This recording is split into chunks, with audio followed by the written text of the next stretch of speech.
Vous allez pouvoir répondre, monsieur Chevènement. Effectivement, quand Bernard-Henri Lévy a dit, et même écrit, il y en a un qui a fait beaucoup de mal à madame Ségolène Royal, c'est Jean-Pierre Chevènement. Il a contribué à faire perdre Ségolène en lui fourguant de la mauvaise cam. En lui non pas qu'elle se drogue, hein, mais il parlait du contenu du programme, en lui donnant toutes ces histoires sur le drapeau, les bataillons disciplinaires, par exemple. L'idée que les Français aient un drapeau tricolore à leur fenêtre, ça c'était une idée à vous ou pas? Non.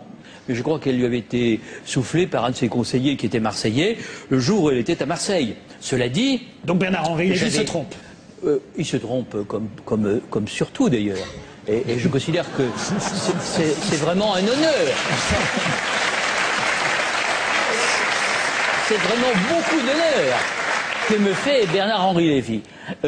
Quelques hommes politiques, et pas de la moindre importance, je pense à Bernard Kouchner, entre autres, ont franchi le cap, c'est-à-dire sont allés participer à la politique d'ouverture de M. Sarkozy. Vous auriez pu être très à l'aise en allant dans le gouvernement de M. Sarkozy. Je suis sûr qu'il vous aurait pris volontiers. Est-ce qu'il vous l'a proposé d'abord? Mais écoutez, si j'avais suivi M. Kouchner, c'est que j'aurais renié mes opinions. Ce qui n'est pas le cas de M. Kouchner, qui est la pensée conforme, la pensée unique.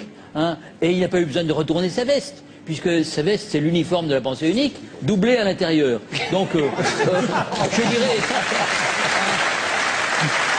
Moi, Bernard Kouchner, j'ai le combat politiquement, s'entend, mais depuis toujours.